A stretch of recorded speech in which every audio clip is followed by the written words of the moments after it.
Good morning, all of you. I hope you are doing well. Today we are going to start new chapter force and pressure. Now let us start. How many time do you push or pull something every day? तो आप अपने आप से पूछिए कि आप अपने life के अंदर ठीक है पूरे दिन के अंदर आप यहाँ पर देखते हैं कि कितनी बार आप जो है पुश करते हैं और पुल करते हैं किसी भी ऑब्जेक्ट को। तो यहाँ पर देखिए क्या बताया गया है कि अगर पुशिज और पुल ये जो दोनों चीज़ जो होती है इनको आप क्या बोल सकते हैं, फोर्स बोल सकते हैं। लुक एट द पिक्चर, अगर आप यहाँ पर देखिए पिक्चर को, आप अगर यहाँ पर देख रहे हैं तो यहाँ पर आप देख रहे हैं opening the car door, kicking the football, goalkeeper. ये आप जो देख रहे हैं तो इसमें आप क्या देखते हैं, यहाँ पर आप देखें ball, the man is pulling the door of the car to open it, the boy is kicking the football. This ball is stopped by a goalkeeper. In pulling the door and in kicking or stopping the football, force is used. Force is use to push and pull anything. तो देखिए यहाँ पर क्या बताया गया है कि अगर आप कहीं पर भी किसी ऑब्जेक्ट को पुश करना चाहते हैं या फिर पुल करना चाहते हैं तो वहाँ पर आपको क्या लगाना पड़ता है, आपको वहाँ पर फोर्स अप्लाई करना पड़ता है। We have to apply force on the pedal of a bicycle to make it move. तो हम जो होते हैं, जो फोर्स पैडल जो होते हैं साइकिल के, ठीक है, उन्हें मूव करने के लिए हम वहाँ पर क्या करते हैं, वहाँ पर फोर्स लगाते हैं। And also have to apply force on the brakes to stop it. और जब उन्हें हमें रोकना होता है तो तब भी हम क्या करते हैं, हम जो है फोर्स अप्लाई करते हैं। तो देखिए यहाँ पर हम आगे मूव करते हैं। You may push the door with great force. If the door still does not open, you may call your brother or father or mother to help you. मान के चलो you may push the door with great force, मान के चलो आपने किसी भी door को काफ़ी ज़्यादा फोर्स से आपने पुश किया। If the door still does not open, you may call your brother और फादर और मदर टू हेल्प यू। और तब भी वो क्या हो रहा है कि वो जो डोर है वो ओपन नहीं हो रही है, तो तब आप क्या कर सकते हैं, अपने भाई को बुला सकते हैं, अपने फादर को बुला सकते हैं, अपने मदर को बुला सकते हैं हेल्प करने के लिए। तो all of you apply force to push the door open. Thus you will have to push or pull some of item using whatever force is necessary. तो देखिए यहाँ पर ये क्या बताया गया है कि मान के चलो कोई डोर है और आपसे वो क्या नहीं हो पा रहा है, आपसे ओपन नहीं हो रहा है, तो आप किसी अदर पर्सन की आप हेल्प ले सकते हैं और उस अदर पर्सन की हेल्प से आप उसे क्या कर सकते हैं, आप ओपन कर सकते हैं। तो देखिए यहाँ पर ये बताया गया है कि जब भी कभी भी आप किसी भी ऑब्जेक्ट को या कोई भी आइटम आपके पास है तो उसे या तो आप पुश कर रहे हैं या फिर आप पुल कर रहे हैं, तो कुछ भी आप कर रहे हैं वाट एवर, तो वहाँ पर आपका जो फोर्स होता है, फोर्स क्या हो जाता है, नेसेसरी हो जाता है। देखिए यहाँ पर फोर्स के बारे में आपको बताया गया है, force is defined as the push और पुल ऑन एन ऑब्जेक्ट। ठीक है, तो फोर्स अगर हम देखते हैं तो फोर्स को जो डिफाइन किया गया है, तो फोर्स को डिफाइन किस तरीके से किया गया है, तो फोर्स को डिफाइन किया गया है, force is defined as the push और पुल ऑन एन ऑब्जेक्ट। कि आपका जो फोर्स होता है वो किसी ऑब्जेक्ट को या तो पुश करेगा या फिर पुल करेगा।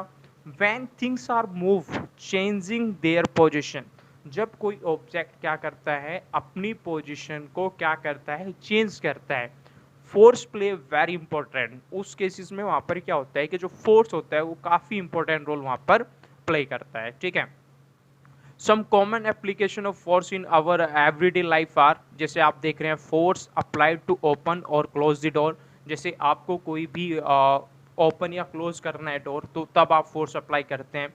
अगर आपको कुछ वजन उठाना है, ठीक है, जैसे कि आपको बैग उठाना है या फिर कोई लगेज है, ठीक है, आपको सामान उठाना है, तो तब भी आप वहाँ पर क्या करते हैं, फोर्स को आप वहाँ पर अप्लाई करते हैं। अगर फुटबॉल को आपको क्या करनी है, किक करनी है, तो तब भी आप वहाँ पर क्या करते हैं, आप फोर्स को वहाँ पर अप्लाई करते हैं। तो देखिए एनिमल जो होते हैं, ठीक है, उन्हें अगर कार्ड जो होती है, ठीक है, अगर बुगी वगैरह जो होती है, उन्हें खींचने के लिए भी क्या करना पड़ता है, पुलिंग फोर्स लगाना पड़ता है। तो यहाँ पर आपको यही बताया गया है। तो देखिए यहाँ पर all object being attract toward the earth, जितने भी ऑब्जेक्ट होते हैं, ठीक है, वो सभी के सभी जो है अर्थ के कारण क्या होते हैं, अट्रैक्ट होते हैं। पुल work in example 2, 4, 5 while push in example 1 और 3। तो देखिए यहाँ पर आपको जो एग्जाम्पल दिए गए हैं तो उन एग्जाम्पल में आप देख रहे हैं कि कहीं पर आपको पुल का इफेक्ट बताया गया है और कहीं पर आपको जो है पुलिंग करने की रिक्वायरमेंट आपको पड़ी है। तो so force is that push और pull which can change the state of motion और rest of the object. It can change the shape size और डायमेंशन ऑफ एन ऑब्जेक्ट। तो देखिए यहाँ पर क्या बताया गया है कि जो फोर्स होता है, ठीक है, या तो वो किसी ऑब्जेक्ट को पुश करेगा या फिर उस ऑब्जेक्ट को पुल करेगा, और उसका जो मैन मोटिव होगा, उसका जो फोर्स का जो मैन मोटिव होगा, वो मैन मोटिव क्या होगा कि वो स्टेट को चेंज करने की कोशिश करेगा। स्टेट को चेंज करने का मीन्स क्या है कि अगर कोई ऑब्जेक्ट मोशन में है तो उसे रेस्ट में लाने की कोशिश करेगा, और कोई ऑब्जेक्ट अगर रेस्ट में है तो उसे मोशन में लाने की कोशिश करेगा। ठीक है, अपनी जो शेप होगी, साइज होगा, जो डायमेंशन होगी, उन सभी को भी क्या करने की कोशिश करेगा, चेंज करने की कोशिश करेगा। तो यहाँ पर आप देख रहे हैं, अब देखिए यहाँ पर जो सबसे इंपॉर्टेंट जो हो जाता है वो क्या हो जाता है आपका इफेक्ट ऑफ फोर्स। कि फोर्स जो होता है, फोर्स के क्या क्या इफेक्ट आपके होते हैं। तो देखिए, force can bring about a number of changes. Some of effect of force are given here. जैसे देखिए, सबसे पहला जो इफेक्ट बताया गया है, force can make a stationary of body at rest into motion. अगर कोई भी ऑब्जेक्ट रेस्ट में, ठीक है, तो उस रेस्ट ऑब्जेक्ट को फोर्स लगाने के बाद आप उसे क्या कर सकते हैं, मोशन में आप ला सकते हैं। वैन फोर्स इज अप्लाइड, जब फोर्स अप्लाइड किया जाता है ऑन ए बॉडी, किसी भी बॉडी के ऊपर एट रेस्ट में, इट बिगन टू मूव, तो वो क्या करने लगता है, वो मूव करने लगता है। एक football keeped on the ground, जब एक फुटबॉल होती है और वो ग्राउंड पर होती है तो वो क्या करने लगती है, मूव करने लगती है। जब आप उस पर किक करते हो, बॉक्सिंग बैग जो होता है वो भी आपका ऑक्सीलेटिंग करने लगता है जब आप उस पर क्या करते हो, पंचेस मारते हो। ठीक है, तो आपको ये यहाँ याद रखना है कि ये सारी सभी जो एग्जाम्पल आपको बताए गए हैं वो किसके बताएंगे हैं, कि जब कोई फोर्स आपका क्या हो, फोर्स लगाने पर आपका कोई भी ऑब्जेक्ट अगर रेस्ट में है तो रेस्ट की बजाय अपनी स्टेट को छोड़कर मोशन में आ जाए। तो आपको यहाँ पर यही चीज़ क्या करनी है, समझनी है।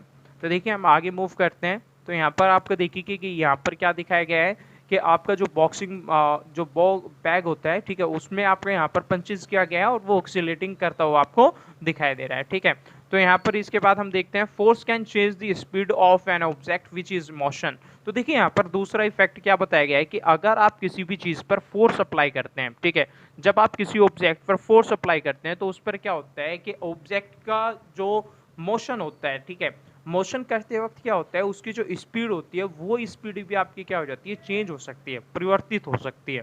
जैसे मान के चलो अगर कोई कार स्लो चल रही है, ठीक है, तो जब आप ब्रेक लगाते हो तो कार स्लो हो जाती है, एंड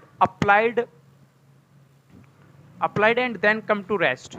ए मूविंग बॉल अगर आप देख रहे हैं तो वो स्टॉप हो जाती है and then come to rest. ठीक है, ए मूविंग जो बॉल होती है stop when being stop by the leg. तो a moving swing slow down in its speed when somebody hold its rope. In all this example, what we observe is that the speed of moving object is being altered on the application of force. कि यहाँ पर ये जो depend करता है वो किस चीज़ पे करता है, फोर्स पर डिपेंड करता है। ठीक है, तो यहाँ पर आप देख रहे हैं एक car slow down when brake are applied की। जैसे ही आप कोई कार चल रही है और उस कार पर आप ब्रेक लगाते हैं तो ब्रेक लगाने के बाद क्या होता है कि कार जो होती है वो क्या आ जाती है, रेस्ट में आ जाती है।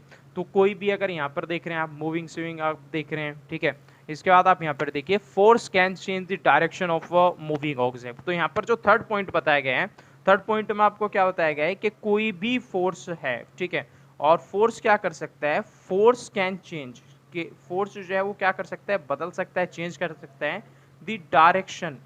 ठीक है, direction of a moving body. ठीक है, यानी कि मैन मोटिव यहाँ पर क्या है कि कोई भी ऑब्जेक्ट है और उस ऑब्जेक्ट पर आप क्या कर रहे हो, फोर्स आप अप्लाई कर रहे हो, तो उस ऑब्जेक्ट पर फोर्स लगाने के बाद क्या होगा कि वो अपनी डायरेक्शन को क्या कर लेगा, चेंज कर लेगा। व्हेन ए बॉलर बॉल्स, जब कोई भी बॉलर बॉल्स करता है, balls move in forward direction, तो बॉल जो होती है वो हमेशा क्या जाती है, फॉरवर्ड डायरेक्शन में जाती है। Same ball on being hit by the batsman changes direction and move in some other direction.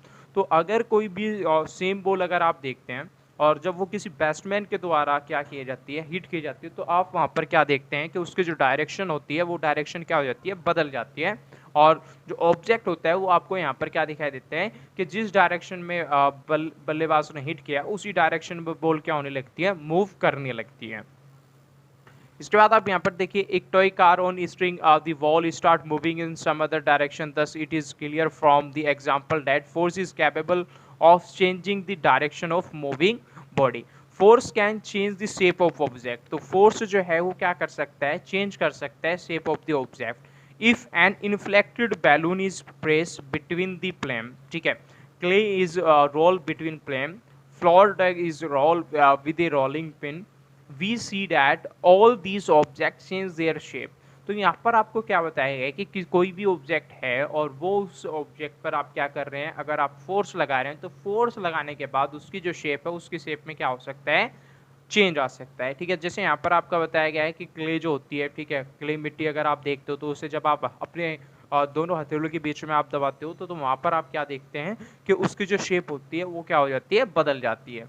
तो force can the capacity to change the shape of the object. तो आप यहाँ पर कह सकते हैं कि फोर्स के अंदर एक ऐसी भी कैपेबिलिटी है, ऐसा भी गुण है कि वो क्या कर सकता है कि चेंज कर सकता है शेप ऑब्जेक्ट की। ठीक है, अब यहाँ पर आप देखिए, इसके बाद आप यहाँ पर क्या देख रहे हैं, फोर्स चेंज द शेप यहाँ पर आपको दिखाया गया। How is force causes interaction two bodies, के अगर कोई दो बॉडीज है, ठीक है, तो उन दो बॉडीज के अंदर जो है वो फोर्स किस तरीके से आपका जो है इंटरेक्शन करेगा।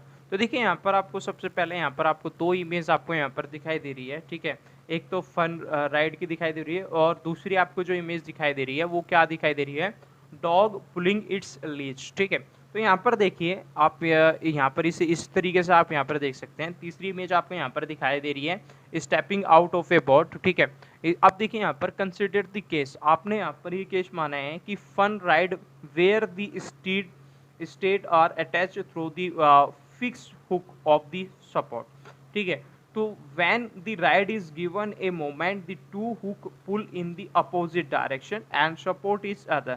तो देखिए यहाँ पर क्या होता है कि अगर राइड में अगर आप देखते हैं तो यहाँ पर क्या होता है, एक ही हुक के अंदर क्या दिखाई देता है कि आपके जो है दो आपके यहाँ पर डिफरेंट डायरेक्शन में आपको सिटीज जो होती है वो आपको मूव करती हुई दिखाई देती है और दोनों क्या करती है, एक दूसरे को यहाँ पर जो है मूवमेंट कराने में आपकी हेल्प करती है। ठीक है, यहाँ पर देखिए similarly in the other example अगर आप देखते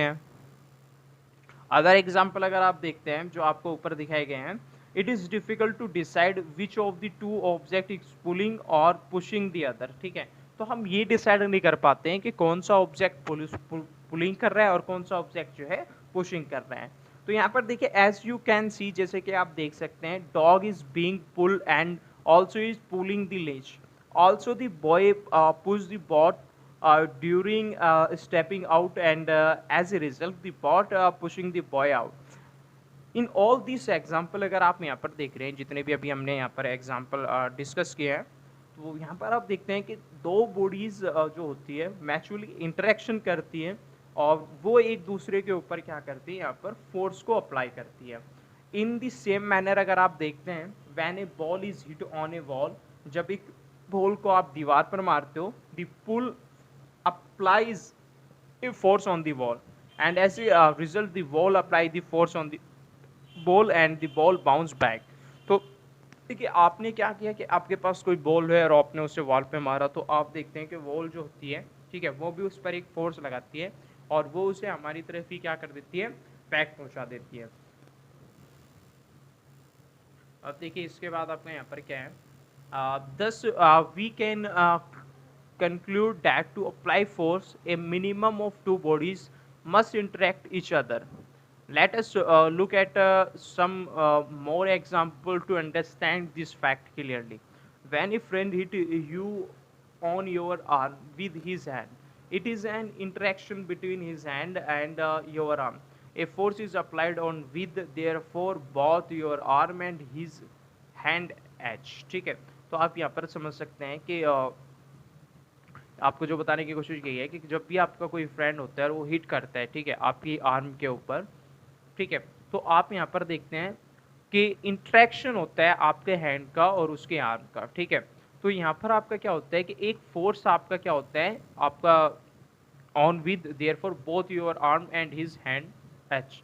तो यहाँ पर दोनों में आपका यहाँ पर क्या देखते हैं कि आप एक तरीके से इंटरेक्शन आप यहाँ पर क्या होता है आ जाता है। ठीक